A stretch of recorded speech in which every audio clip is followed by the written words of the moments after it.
తాకట్టులో ఉన్న బంగారాన్ని విడిపించి ఆ రోజున్న మార్కెట్ ధర కట్టి మిగిలిన డబ్బును మీకు అందిస్తుంది కొమ్మూరి గోల్డ్. నమస్కారం సుభాష్ శర్మ గారు. శ్రీమాత్రే నమండి. సార్, లలిత అమ్మవారి విశిష్టత ఏంటి? లలిత అమ్మవారిని ఆరాధించడం వల్ల మన నిత్య జీవితంలో ఎలాంటి ఫలితాలు పొందవచ్చు? అమ్మ మనకు అండాదండగా ఉంటుందని చాలా సందర్భాలు చెప్తా ఉంటారు. లలితాదేవి అమ్మవారిని ఎలా ఉపాసించాలంటారు? చాలా మంచి ప్రశ్న అండి, తప్పకుండా చెప్తాను. ఓం శ్రీమాత్రే నమః. జ్ఞానినాంనపి చేతాంసి దేవి భగవతి హిసా బలాయ కృష్యమోహాయ మహామాయా ప్రయశ్చతి. తల్లి కరుణామయురాలు. అమ్మ అంటే చాలు మనసు ఎంతో ఆనందపడుతుందండి. ఇప్పుడే మామూలుగా మనం అమ్మ అంటే చాలు మనసులో ఏదో తెలియనటువంటి పులకింత. తల్లి అమ్మ దయ ఉంటే అన్నీ ఉన్నట్టే అని శాస్త్రము. ఇది మనం చెప్పినటువంటి మాట కాదు, వేదం నందు శాస్త్రం నందు ఉన్నటువంటి వాక్యము. అమ్మ దయ ఉంటే అన్నీ ఉన్నట్టే.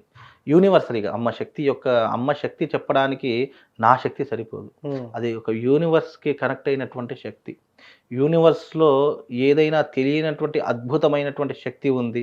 ఆ శక్తి ఈ సృష్టిని నడిపిస్తుంది అని తెలియజేయడానికి మనం పెట్టుకున్నటువంటి పేరే లలితా త్రిపుర సుందరి అమ్మవారు. అందుకే లలితా సహస్రనామాలలో మనము అనేక రకములైనటువంటి శ్లోకాలు చదువుతాము. ఆ శ్లోకాలు 1000 శ్లోకాలు ఉంటాయి, 1000 నామాలు ఉంటాయి అమ్మవారికి. ఆ అమ్మవారి యొక్క నామంలో ఒక్కొక్క దానిలో ఒక్కొక్క పరమార్థం అనేటటువంటిది మనకు ఏర్పడుతూ ఉంటుంది. అలాగే శ్రీమాత శ్రీ మహారాజ్ఞి అంటే అమ్మవారు ఈ లోకానంతరినీ నడిపించే మహారాణి. ఆమె అమ్మవారికి మహారాణి ఎవరు? ఈ సృష్టిని నడిపించేట శ్రీమాత శ్రీ మహారాజ్ఞి. ఆ అమ్మవారు అగ్నిస్వరూపంగా ఉంటూ ఉంటుంది. అమ్మవారు వాయుస్వరూపంగా, పంచభూతాత్మిక స్వరూపాలన్నీ కూడా అమ్మవారి యొక్క స్వరూపాలే.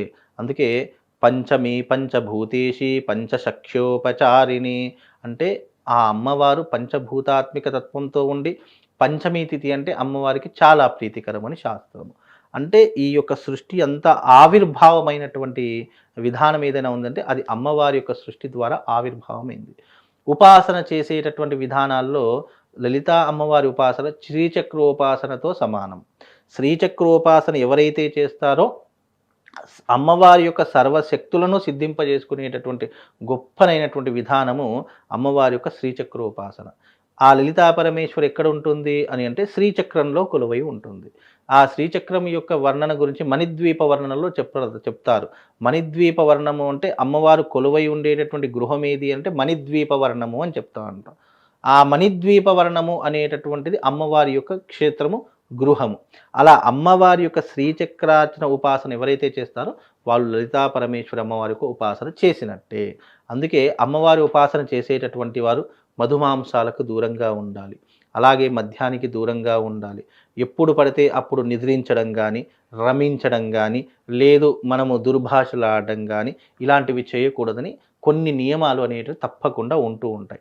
కానీ ఈ మధ్య కాలంలో అంత నియమనిష్టలతో కూడుకున్నటువంటి వారు చాలా తక్కువ శాతంలో ఉన్నారు. అంటే పూర్తిగా దైవంలో నిమగ్నమైపోయి, ఎందుకంటే ఇది కలియుగము, మంచి కంటే ఎక్కువ చెడే ప్రబలిల్లేటటువంటి రోజులు ఇవన్నీ కూడా. కాబట్టి చేసేవాళ్ళు లేరు అని కాదు, ఉన్నారు. అది కొంతమంది, 100లో ఏ 10 మందో 15 మందో ఉన్నారు తప్ప చేస్తారు, ఉపాసన చేస్తారు. కానీ వాళ్ళ శక్తి ఎంతవరకు ఉంటుందో అంతవరకు మాత్రమే ఆరాధించేటటువంటి విధానాలు ఉన్నాయి.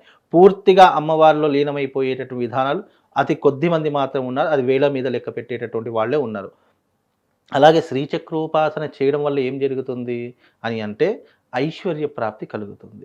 అంటే ఇంట్లో శ్రీచక్రం ఉన్నప్పుడు చాలా ఉంటాయి, నియమనిష్టాలు ఉంటాయి. అన్నిగానం పాటించి శ్రీచక్రం పెట్టుకోవడం అంటే అది కొంచెం కష్టతరమైన పనే కదా. ఇప్పుడు ఇక్కడ శ్రీచక్రంలో ఉండేటటువంటి విధానాలు, మేరు శ్రీచక్రాలు ఉంటాయి, మేరు యంత్రాలు ఉంటాయి, కూర్మ శ్రీచక్రం అనేటటువంటిది ఒక దానితో ముడిపడి ఉన్నటువంటిది. కొన్ని కోట్ల శ్రీచక్రాలు ఉంటాయి. ఓకే. ఆ శ్రీచక్ర యంత్రములు అనేటటువంటివి రూపాంతరము, అనేక రూపాంతరాలు చెంది అనేక తాబేలు మీద శ్రీచక్రం ఉంటుంది, కూర్మ శ్రీచక్రము అని అంటాము.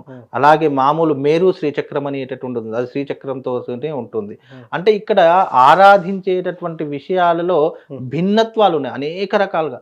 అంటే వాళ్ళ సంకల్పం ఏదైతే ఉంటుందో ఆ సంకల్పం మీద ఆధారపడి ఉండేవారు చేస్తుంటారు. ఇక్కడ ఉపాసన వేరే, శ్రీచక్ర అర్చనలు వేరే. ఓకే. మామూలుగా బ్రాహ్మడిగా పుట్టినందుకు అమ్మవారి యొక్క దేవి ఉపాసకులు ఎవరైనా కూడా శ్రీచక్రార్చన నిత్య జీవితంలో ఒక భాగంగా పెట్టుకుంటారు. మనిషిగా జన్మించినందుకు దైవిక క్రతువులు ఆచరించాలి అనే ఒక ఉద్దేశం ఉంటుంది. ఆ ఉద్దేశపూర్వకంగానే కొంతమంది నిత్యము ఇంట్లో దీపారాధన చేయడం, సంధ్యావందనం ఆరాధించడము, శ్రీచక్ర ఉపాసన ఉన్నటువంటి వారు శ్రీచక్రాన్ని ఆరాధించడం, ఇవి నిత్య జీవితంలో చేసేటటువంటి కర్మలు. ఓకే. ఇక్కడ కర్మలు వేరే, ఉపాసన వేరే. ఉపాసన అంటే అర్థం ఏంటి? నువ్వు క్రమం తప్పకుండా నీ జీవితంలో ఎన్ని ఇబ్బందులు వచ్చినా, ఎన్ని కరువు కాటకాలు వచ్చినా ఇక్కడ ఉపాసనా విధానాన్ని నువ్వు మరవకూడదు. ఏదేమైనా సరే కానీ నువ్వు ఉపాసన చేయవలసిందే. కానీ ఇక్కడ నిత్యార్చనకు కొన్ని నియమ నిబంధనలు ఉంటాయి. నీకు ఏదైనా ఇబ్బంది కలిగినప్పుడు నువ్వు చేయకున్నా పెద్ద తప్పేం లేదు. కానీ ఉపాసన వేరే, ఇక్కడ అర్చన వేరే. కాబట్టి అనేక రకాలుగా ఇవి రూపాంతరం చెందుతూ వస్తాయి. కాబట్టి శ్రీచక్రార్చన అనేటటువంటిది మనిషి జీవితాన్ని ఉద్ధరింపజేసుకోవడానికి, లక్ష్మీ కటాక్షాన్ని పొందడానికి, ఈ యొక్క గౌరవ మర్యాదలు పొందడానికి, అమ్మవారి యొక్క ఉపాసన మనం చేస్తూ చేస్తూ వెళ్ళామనుకోండి, మనకు తెలియకుండానే మన చుట్టూ ఒక పాజిటివ్ ఆరా ఎప్పటికీ కూడా మనం అంటిపెట్టుకొని ఉండేటటువంటిది.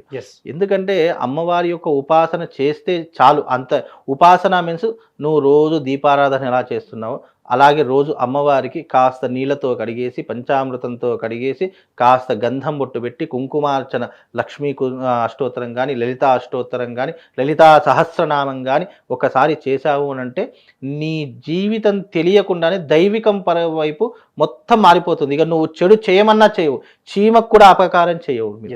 ఎప్పుడైతే దైవిక పరమైనటువంటి థాట్ మన మైండ్లో వచ్చేస్తుందో అప్పుడు మనం ఏదైనా చెడు చేద్దామనుకున్నా ఈ చెయ్యి చేయనియదిగా, మన ఆలోచనలు అటువైపు వెళ్ళవిగా. అలా ఉంటుంది. ఏదైనా ఒక మార్గంలో మనం అడుగు పెట్టామనుకోండి, అది మనం లాగేస్తుంది. ఇప్పుడు ఒక వ్యక్తి తాగుడు అసలు అలవాటే లేదండి. ఆ వ్యక్తి ఒకసారి తాగాడు, 2 సార్లు తాగాడు, అబ్బా 3వసారి తాగి తప్పేది అంటే అది లాగేస్తూ, ఒక చెడు వ్యసనం కూడా లాగేస్తుంది. అంటే ఆ మనిషికి అలవాటు లేనటువంటి విధానాన్ని కూడా ఒక వ్యక్తికి లాగేస్తూ ఉంటుంది. అలాగే నువ్వు ఒక మంచి పని చేయడం నిరంతరం అదే పనిగా పెట్టుకున్నావు అనుకో, అది నిన్ను ఇలా లాగేస్తుంది, మ్యాగ్నెటిక్ లాగా లాగేస్తుంది. అప్పుడు నువ్వు చెడు పని చేయమన్నా చెయ్యవు. అందుకే దైవిక శక్తి ఎలా ఉంటుంది అని అంటే గనక కాస్త ఆలస్యమైనా సరే కానీ అది మనల్ని లాగేస్తున్నప్పుడు మనకు తెలియకుండా ఒక పాజిటివ్ ఆరా ఉంటుంది చూసారా. మనం ఏది మాట్లాడితే అది శాసనం అవుతుంది, ఏది మాట్లాడితే అది జరిగి తీరుతుంది, ఏది అనుకుంటే అది అక్కడ జరిగి తీరేటటువంటి గొప్పనైనటువంటి ఉపాసన లలితా పరమేశ్వరి అమ్మవారి యొక్క ఉపాసన. అమ్మవారికి ఏం లేదంటే స్త్రీలు కానీ పురుషులు కానీ ఉపాసన చేయాలి అనుకుంటే శ్రీచక్రాన్ని తెచ్చి పెట్టుకొని రోజు నిరంతరం దాని దగ్గర అభిషేకం చేసుకోండి, కాస్త దీపాలు వెలిగించండి, లలితా సహస్రనామ పారాయణం చేయండి. అమ్మవారికి కుంకుమ అంటే చాలా ఇష్టం, కుంకుమార్చన చేయండి. బిల్వ దళాలంటే ఇంకా ఇష్టం, బిల్వ దళాలతో అర్చన చేయండి. తెల్లటి మల్లెపూలు అంటే అమ్మవారికి చాలా ఇష్టం, తెల్లటి మల్లెపూలతో అమ్మవారికి అర్చన చేయండి. మీ జీవితంలో కష్టం అనేటటువంటిది మీకు రాదు.